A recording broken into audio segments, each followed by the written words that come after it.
नमस्कार दोस्तों, स्वागत है आपका आपके YouTube चैनल कर स्टडी IQ में। आज हम 28 जुलाई 2020 की नेशनल करंट अफेयर करेंगे और आज के करंट अफेयर की पीडीएफ वीडियो के नीचे डिस्क्रिप्शन में मिलेगी।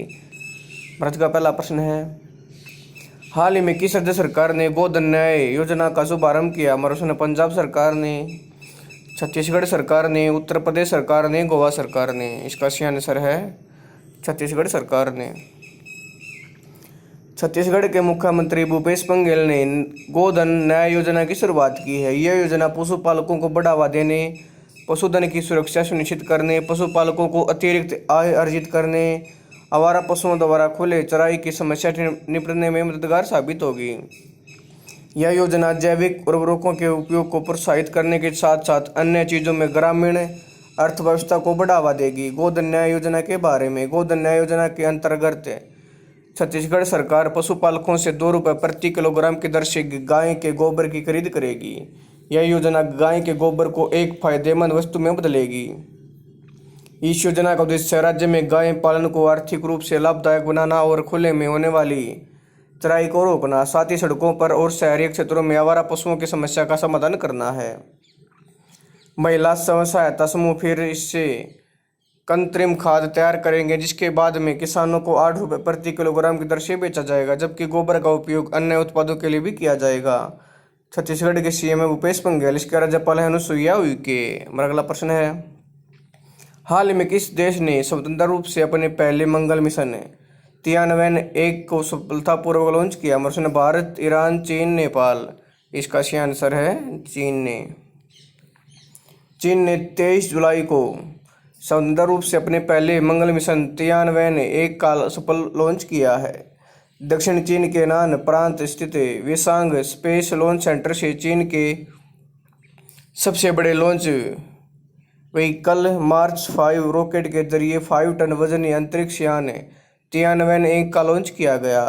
इससे पहले चीन ने 2011 में रूसी रॉकेट के जरिए मंगल ग्रह के लिए एक डेस्टिन ऑर्बिटर लॉन्च किया था, लेकिन रॉकेट में आई खराबी के कारण मिशन फेल हो गया था। तियानवेन-1 के बारे में, तियानवेन-1 जिसका अर्थ है क्वेश्चन टू हेवन अर्थात स्वर्ग से सवाल है, एक संयुक्त ऑर्बिटर लैंडर और रोवर है, जिसका उद्देश्य मंगल के वातावरण का पता लगाना और जीवन के संकेतों की खोज करना है। अंतरिक्ष यान 7 महीने तक यात्रा करने के बाद मंगल पर पहुंचेगा। लैंडिंग का प्रयास करने से पहले 2 से 3 महीने तक लाल ग्रह के चक्कर लगाएगा। चीन की राजधानी है बीजिंग, इसकी मुद्रा है रेनविनबी, इसके राष्ट्रपति शी जिनपिंग। हमारा अगला प्रश्न है, हाल ही में माइक्रो फाइनेंस इंस्टीट्यूशंस नेटवर्क ने किसको अपना नया मुख्य कार्यकारी अधिकारी और निदेशक नियुक्त किया? हमारे रमेश मित्तल, विजय कुमार, आलोक मिश्रा, इनमें से कोई नहीं। इसका सही आंसर है Alok Mishra. Micro finance institutions network ने आलोक मिश्रा को अपना नया मुख्य कार्यकारी अधिकारी और निदेशक नियुक्त किया है। इनकी नियुक्ति 1 अगस्त 2020 से लागू होगी। डॉक्टर मिश्रा वर्तमान CEO हर्ष श्रीवास्तव से पदभार ग्रहण करेंगे, जिन्होंने MFIN में 2 साल से अधिक समय तक सेवाएं देने के बाद अपना इस्तीफा दे दिया है। आलोक मिश्रा के बारे में, डॉक्टर आलोक मिश्रा को अंतर्राष्ट्रीय विकास, ग्रामीण वित्त, माइक्रो फाइनेंस, समावेशी वित्त और अनुसंधान जैसे क्षेत्रों का लगभग 28 वर्षों का पेशेवर अनुभव है। MFIN का मुख्यालय गुड़गांव, हरियाणा में। हमारा अगला प्रश्न है, हाल ही में किस बैंक ने इंस्टा क्लिक सेविंग अकाउंट सेवा का शुभारंभ किया? हमारे bank of Baroda, Punjab national bank, reserve bank of India, Canara bank. इसका सही आंसर है बैंक ऑफ बड़ौदा। भारत के सार्वजनिक क्षेत्र के तीसरे सबसे बड़े बैंक ऑफ बड़ौदा ने इंस्टा क्लिक सेविंग अकाउंट सेवा की शुरुआत की है, जो पूरी तरह से पेपरलेस डिजिटल ऑनलाइन बचत खाता है। इंस्टा क्लिक सेविंग अकाउंट के बारे में, इंस्टा क्लिक सेविंग अकाउंट में ग्राहकों के सत्यापन के लिए डिजिटल KYC के नए फॉर्मेट और आधार आधारित OTP का उपयोग किया जाएगा, जिसे बैंक की वेबसाइट से मोबाइल फ़ोन, iPad, लैपटॉप और PC के माध्यम से ऑनलाइन किया जा सकता है।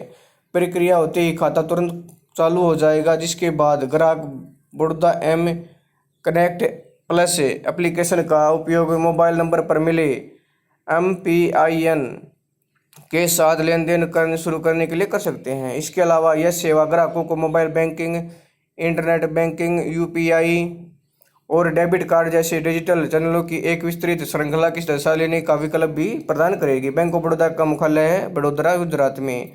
बैंक ऑफ बड़ौदा के एमडी और सीईओ हैं संजीव चड्ढा। बैंक ऑफ बड़ौदा की टैगलाइन है इंडिया इंटरनेशनल बैंक। हमारा अगला प्रश्न है, हाल ही में किस बैंक ने ग्रामीण युवाओं को प्रशिक्षित करने के लिए एनएसडीसी के साथ साझेदारी की है? हमारा प्रश्न Airtel payments bank, Punjab national bank, state bank of India, इनमें से कोई नहीं। इसका सही आंसर है Airtel payments bank. Airtel payments bank limited और नेशनल स्किल्स डेवलपमेंट कॉरपोरेशन ने ग्रामीण क्षेत्रों के युवाओं को वित्तीय सेवाओं पर प्रशिक्षित करने और उन्हें इस क्षेत्र में रोजगार तलाशने और उद्यमी बनाने में मदद करने के लिए सहयोग किया है। इस साझेदारी का उद्देश्य ग्रामीण युवाओं के अनुसार कौशल विकास कार्यक्रमों को डिजाइन और संचालित करना है और उन्हें ऑनलाइन बैंकिंग और डिजिटल वित्तीय सेवाओं को बढ़ावा देने के लिए साधनों को अपनाने के लिए प्रोत्साहित करना है। दोनों संगठन कौशल विकास कार्यक्रमों के पूरा होने के बाद प्रशिक्षुओं को नौकरी तलाशने के प्रयासों में मदद करने के लिए अपने उद्योग संपर्कों का लाभ उठाएंगे। इसके अलावा वे प्रशिक्षुओं को अपने स्थानीय स्तर में अधिक रोजगार सृजित करने के लिए वितरकों या वित्तीय सेवाओं के पुनर्विक्रेताओं जैसे उद्यमी भूमिका निभाने के लिए भी प्रोत्साहित करेंगे। एयरटेल पेमेंट्स बैंक के प्रबंध निदेशक और मुख्य कार्यकारी अधिकारी हैं अनुवर्त विश्वास। राष्ट्रीय कौशल विकास निगम के एमडी और सीईओ हैं मनीष कुमार। हमारा अगला प्रश्न है, हाल ही में बजाज फाइनेंस के किस वर्तमान गैर कार्यकारी अध्यक्ष ने अपने पद से इस्तीफा दे दिया? हमारा प्रश्न है राहुल बजाज, कविता जैन, रमेश मित्तल, इनमें से कोई नहीं। इसका सही आंसर है राहुल बजाज ने। बजाज फाइनेंस के वर्तमान गैर कार्यकारी अध्यक्ष राहुल बजाज ने 31 जुलाई 2020 को अपने पद से हटने का निर्णय लिया है। उनकी जगह उनके बेटे संजीव बजाज लेंगे। हालांकि राहुल बजाज कंपनी में गैर कार्यकारी गैर स्वतंत्र निदेशक के रूप में काम जारी रखेंगे। संजीव बजाज के बारे में, संजीव बजाज 2008 से बजाज फिनसर्व लिमिटेड के प्रबंध निदेशक हैं और सीईओ हैं। 2012 से बजाज होल्डिंग्स एंड इन्वेस्टमेंट के प्रबंध निदेशक हैं। वह 2013 से बजाज फाइनेंस लिमिटेड के उपाध्यक्ष हैं। इसके अलावा वे 2019-20 के लिए भारतीय उद्योग परिसंघ पश्चिमी क्षेत्र के अध्यक्ष चुने गए थे। बजाज फाइनेंस का मुख्यालय पुणे महाराष्ट्र में, इसकी स्थापना 2007 में की गई। अगला प्रश्न है, हाल ही में विश्व व्यापार संगठन जनरल काउंसिल ने मध्य एशियाई किस देश को ऑब्जर्व का दर्जा दिए जाने की घोषणा की? हमारा तुर्कमेनिस्तान, मलेशिया, नेपाल, इनमें से कोई नहीं। इसका सही आंसर है तुर्कमेनिस्तान। विश्व व्यापार संगठन जनरल काउंसिल ने मध्य एशियाई देश तुर्कमेनिस्तान को ऑब्जर्व का दर्जा दिए जाने की घोषणा की है। विश्व व्यापार संगठन ने ऑब्जर्व का दर्जा मिलने के बाद तुर्कमेनिस्तान इस व्यापार निकाय के साथ औपचारिक संबंध बनाने वाला अंतिम पूर्व सोवियत गणराज्य बन गया है। तुर्कमेनिस्तान इस संगठन का 25वां ऑब्जर्वर बन गया है। तुर्कमेनिस्तान अब इस दर्जे का लाभों को प्राप्त करने में सक्षम होगा क्योंकि यह देश की अर्थव्यवस्था को विकसित करने, बहुपक्षीय सहयोग को बढ़ावा देने, विदेशी निवेश को आकर्षित करने और अंतर्राष्ट्रीय व्यापार संबंधों को विकसित करने में मदद करेगा। विश्व व्यापार संगठन के महानिदेशक हैं रॉबर्ट एजेवेडो। तुर्कमेनिस्तान के राष्ट्रपति हैं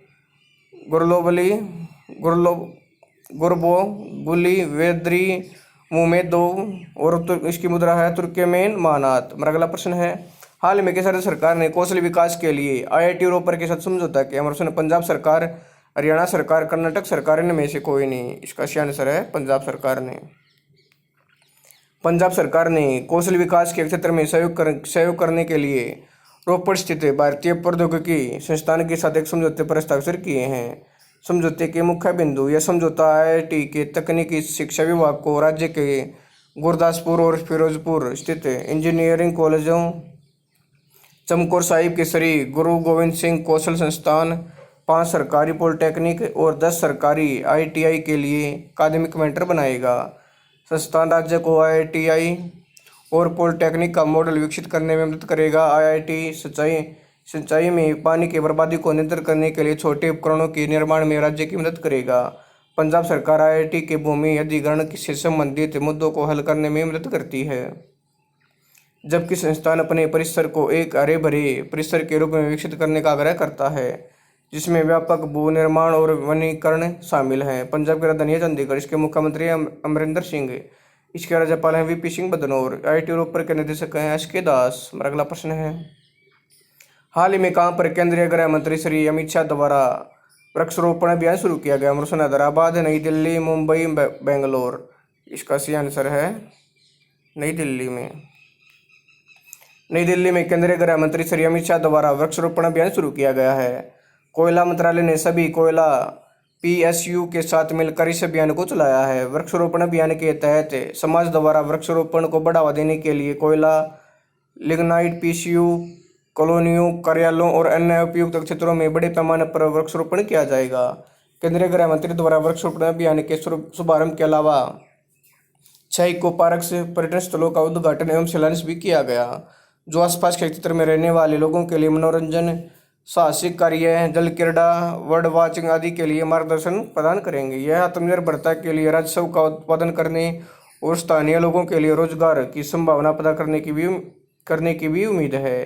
केंद्रीय कोयला, खान और संसदीय मामलों के मंत्री हैं प्रहलाद जोशी। हमारा अगला प्रश्न है, हाल ही में किस संस्थान द्वारा लेह स्थित प्रयोगशाला defence institute of high altitude research में कोविड-19 परीक्षण सुविधा का स्थापना की गई? हमारे DRDO ने, इसरो, IIT मद्रास, WHO। इसका सही आंसर है DRDO।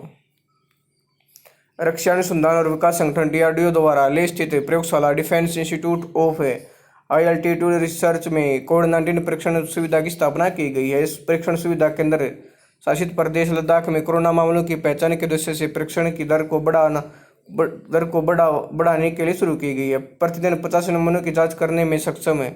इस परीक्षण सुविधा केंद्र में संक्रमित व्यक्तियों पर कड़ी नजर रखने में मदद करेगी।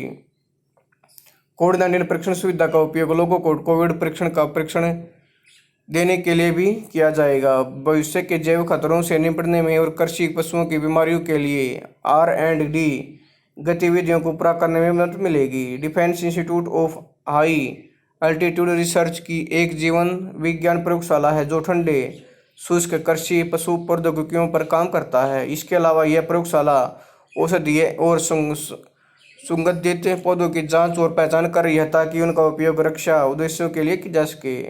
DRDO के अध्यक्ष हैं जी सतीश रेड्डी। इसके लद्दाख के उपराज्यपाल हैं R.K. माथुर। हमारा अगला प्रश्न है, हाल ही में कहाँ पर भारतीय नौसेना का सबसे बड़ा सौर ऊर्जा संयंत्र स्थापित किया गया? हमारा अजीमाला में, हैदराबाद में, रोहतक में, इनमें से कोई नहीं। इसका सही आंसर है अजीमाला में।